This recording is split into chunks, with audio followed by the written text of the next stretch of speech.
Fala galera, tudo bem? Sejam bem-vindos ao canal Histogel, sou o professor Horácio, professor de Geografia. Hoje nós vamos ter uma aula de Geografia, mudando um pouco o foco aí para você que está nessa quarentena, assistindo aula, estudando, se preparando para o seu vestibular e se cuidando em casa.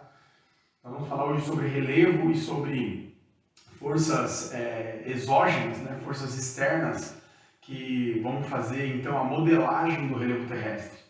Nós vamos fazer uma abordagem rápida sobre alguns aspectos das forças internas, endógenas, apenas em caráter de conceituação, para que a gente possa depois estudar o que a atmosfera, o sol, a chuva, o vento e os animais, né, em decomposição, seres vivos, animais e vegetais, vão acabar então gerando, em termos de modelação, em termos de esculturação do relevo terrestre. Então, o tema da aula relevo. Forças internas e externas constroem todas as formas de relevo e estruturas rochosas que nós temos na Terra. Das forças internas nós temos então o tectonismo e o vulcanismo, né? O encontro ou a separação de placas tectônicas dão origem a dobramentos modernos, no caso do encontro, né? E dão origem a todas as demais estruturas de relevo que o mundo possui. Então nós temos desde dobramentos modernos, montanhas, nós temos planaltos, que são áreas planas, mais elevadas, com as bordas acidentadas, onde o processo de erosão é muito intenso. Depois dos planaltos nós temos as planícies, áreas normalmente baixas, relativamente, na grande parte delas plana, onde o processo de sedimentação é muito intenso. E por fim nós temos a estrutura de relevo que nós chamamos de depressão, que é uma forma de relevo que está, então, abaixo dos relevos ao seu redor. Depressão relativa, quando está acima do nível do mar, e absoluta, quando está abaixo do nível do mar. Essas são as 4 características principais de relevo do mundo, formadas principalmente, então, pelo vulcanismo, pelo tectonismo, né, pela epirogênese, orogênese, que são movimentos internos, então, da crosta, que acontecem nas camadas mais profundas ali, do manto, né? Região que nós chamamos de correntes de convecção. Para continuar a nossa aula, as forças exógenas ou as forças externas são aquelas forças presentes na superfície da Terra, ou seja, em geral provocadas pela atmosfera, pela ação da chuva, do vento, pela ação da umidade, da temperatura, da pressão e também da decomposição de seres vivos, animais e vegetais. Nós entendemos então que essas forças vão modelar, vão esculpir as formas de relevo que foram criadas no interior da Terra, gerando um desgaste que nós vamos então ter aqui o intemperismo. O intemperismo seria o desgaste, a desintegração e a decomposição das rochas. Esse desgaste, essa desintegração e essa decomposição juntas, nós chamamos de intemperismo. O intemperismo ele pode ser químico ou ele pode ser físico. É muito importante entender que o intemperismo físico ele desgasta e desintegra as rochas. Entretanto, ele não modifica as suas características originais. Não vai haver uma alteração das características do mineral em si. Já o intemperismo químico, provocado pela ação da água, pela ação da temperatura e pela ação da decomposição de seres vivos, vai produzir uma alteração do material rochoso, tá certo? Então, o intemperismo físico, normalmente causado por uma contração, uma dilatação e uma contração de temperatura, ou mesmo por uma abrasão, por uma força do vento, gerando então um desgaste e no caso aqui, desintegração da rocha, ele não altera a composição. Já a decomposição química vai alterar então todos os minerais que estão atomicamente arranjados, misturando esses minerais com material orgânico, com água, com ar. Importante entender que o solo ele tem aí 46% aproximadamente de minerais, com 25% de ar, 25% de água e aproximadamente 4% de matéria orgânica. São todos esses componentes juntos, então, que formam o solo.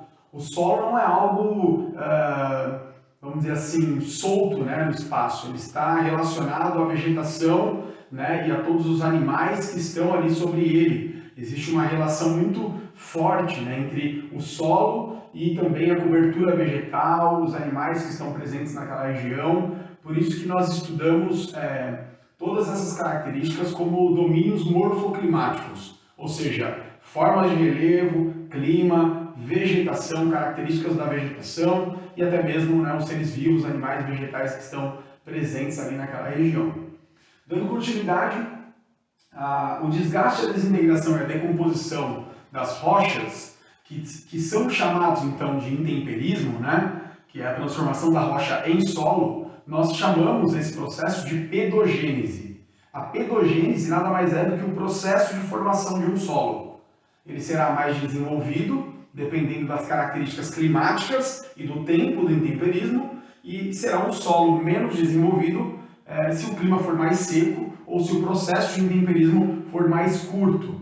Importante vocês entenderem que o intemperismo físico é mais comum em áreas secas, áreas com pouca umidade. O intemperismo químico ele é muito mais comum em áreas quentes e úmidas, onde há mais chuva, onde há mais precipitação e, obviamente, mais umidade na atmosfera. As regiões de intemperismo químico terão solos mais desenvolvidos. As regiões de intemperismo físico terão solos menos desenvolvidos. Importante entender essa separação, esse conceito, porque de acordo com cada formação teremos solos mais ou menos desenvolvidos. Áreas úmidas, mais profundos, desenvolvidos, áreas secas, solos mais rasos, solos mais jovens, menos desenvolvidos. Tudo bem? Para dar continuidade aqui na aula, nós vamos falar um pouquinho sobre o transporte. Eu gosto muito de chamar a erosão de transporte, eu não, né? A ciência, a geociência, vamos dizer assim, porque a erosão ela tem uma relação de retirada dos materiais de um determinado lugar, levando esses materiais para regiões mais baixas, né? Então imagina que há um desgaste, uma desintegração de uma rocha numa região planáltica, numa região montanhosa ou mesmo planáltica, e esses materiais, esses sedimentos, serão levados por ação de vento, por ação de chuva, por ação de um rio, para uma região mais baixa. Então a erosão, nós vamos conceituá-la aqui como uma ação de transporte de material rochoso de uma área mais alta para uma área mais baixa. Quando você tem mais erosão do que intemperismo, não se desenvolvem solos profundos, solos ricos em humus, solos férteis, porque não dá tempo, né? Eu preciso ter o intemperismo sendo maior do que a erosão, ou seja, do que o transporte, para que o meu solo seja rico em nutrientes, para que o meu solo seja fértil, para que ele seja desenvolvido e profundo. Então, para um solo desenvolvido, eu preciso de mais intemperismo, menos erosão, ok? Isso está caracterizado também com um relevo. Exemplo, se eu tenho um relevo com uma queda, uma região íngreme, uma região acidentada, obviamente que o escoamento da água será mais forte, mais intenso. Então, uma área íngreme tem mais erosão do que intemperismo. Em áreas mais planas, nós vamos ter então um processo maior de intemperismo, produzindo então solos mais férteis, mais profundos, mais desenvolvidos. Tá certo? É importante também entender que se eu tenho uma área plana, onde há muita acumulação de água durante o período de chuvas, também dificulta o intemperismo, porque uma vez que a água fica muito presente no solo, cria uma saturação dos materiais minerais que vai gerar um processo mais lento de intemperismo. Então precisa haver um equilíbrio realmente entre a infiltração e o escoamento da água no relevo para que haja intemperismo e, obviamente, um processo de formação de solo. Tá certo? Vamos seguir aqui. Nós temos então a erosão pluvial, né, que é aquela causada pelo fenômeno chuvoso, né, pela chuva. Erosão fluvial, que é pela correnteza do rio, né, normalmente muito mais intensa, em áreas planálticas com a criação de cânions, né, como no Rio Colorado, nos Estados Unidos, no Grand Canyon, Rio São Francisco no Brasil, né, a força ali fluvial, a força dos rios vão esculpindo as rochas da natureza ao seu redor. Nós temos também a erosão marinha, normalmente provocada por ação das ondas do mar, né, gerando então falésias, gerando esculturação de rochas no litoral, e formação de conchas, formação, enfim, de vários outros fenômenos, então, marinhos. Nós temos também a erosão glacial, que é o acúmulo de gelo em regiões de altas latitudes ou em regiões montanhosas, né? Nós temos então uma erosão formada pelo peso que essa neve vai gerar. Nos períodos de verão, esse gelo tende a derreter e com o derretimento então fica ali esculpido também o relevo, erodido, criando os famosos fiordes na região norueguesa, na região do norte da Europa, né? na Escandinávia, vamos dizer assim, que é uma região muito fria, e quando o gelo derrete, forma então uma erosão que nós vamos denominar, né, de fiordes na região da Noruega, principalmente. Nós temos também a erosão eólica, né, que é a força de abrasão do vento, então, normalmente formando dunas de areias, formando aí os desertos, com aquelas grandes dunas de areias que basicamente você tem pouca presença de vegetação, tá certo? Esses são os processos de erosão que, repito, em geral, fazem aí um papel de transporte dos sedimentos de áreas mais altas para áreas mais baixas.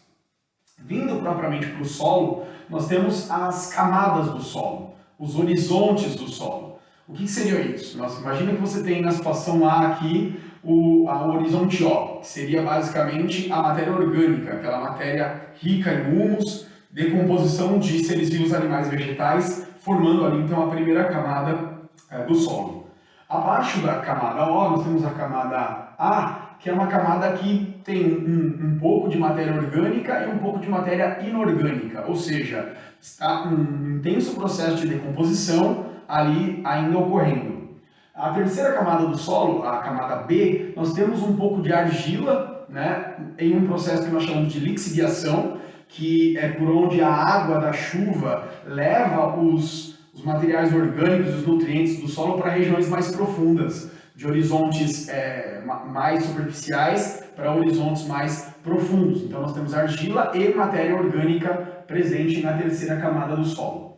A camada C, que é a quarta camada, nós temos bastante material rochoso originado da rocha matriz, da rocha parental ou da rocha original.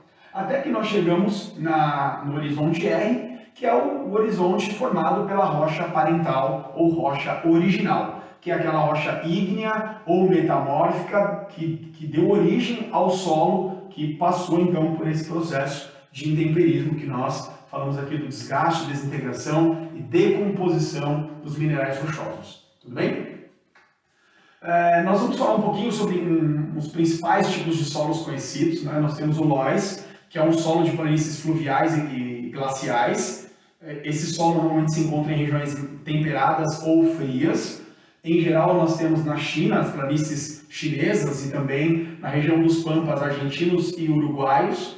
Perceba que são climas mais frios e regiões planas. Esse solo ele é naturalmente rico em humus e extremamente fértil para a produção de cereais, principalmente.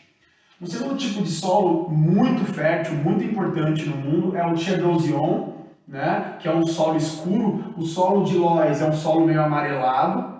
O solo de cherdozyon é um solo bem escuro, com muito material orgânico, né, com muito humus naturalmente. São regiões planas também. Em geral, esse solo está presente na Ucrânia, na Rússia, na Argentina e em algumas poucas regiões do mundo. São as regiões que mais produzem trigo no planeta, porque esse solo é o mais fértil do mundo para esse tipo de cultivo. Lembrando, regiões temperadas, regiões frias, onde você vai produzir normalmente cereais e produtos que podem ser cultivados em temperaturas mais amenas ou mais frias.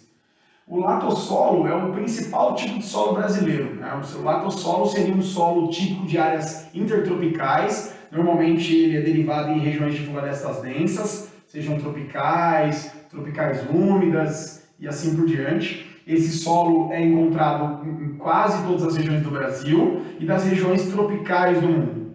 É um solo fértil, entretanto ele tem algum estresse por acidez, por pH elevado, faltam alguns nutrientes para alguns tipos de cultivo e ele em geral precisa de algum tipo de adubação química e assim por diante, mas ele, devido à extensão do Brasil, por exemplo, e ao clima muito favorável do Brasil, nós temos uma ampla produtividade, né, de commodities como seja o café, seja a soja, milho, cana-de-açúcar e assim por diante, nessas regiões de latossolo.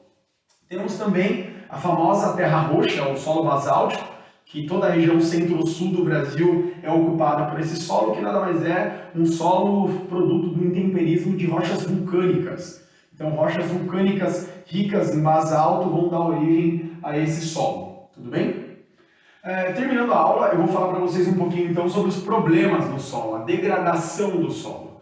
As atividades humanas que mais geram degradação do solo são, obviamente, a agricultura, uma vez que eu removo a cobertura vegetal, deixando o solo exposto à erosão e outros problemas. Um dos graves problemas que a agricultura causa, além do desmatamento e da substituição da vegetação natural por uma vegetação temporária, né, criando desertos verdes, seja de soja, cana-de-açúcar ou outros, é o processo de irrigação. Nós temos então áreas com crise hídrica, regiões que chovem menos durante alguns meses do ano, né, em especial os meses de outono e inverno, um exemplo é a região do Cerrado brasileiro, e aí você tem a transposição de água de regiões distantes. E aí você puxa a água de rios de regiões distantes para uma região naturalmente mais seca. O que isso gera? Gera uma excessiva evaporação.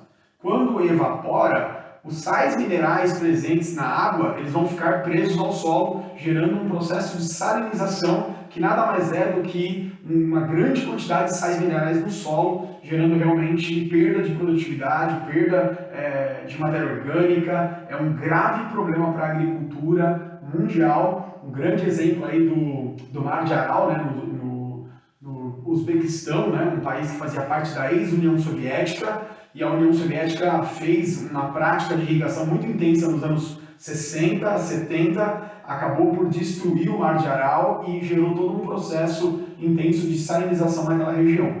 No Brasil, cabe o exemplo da transposição do Rio São Francisco.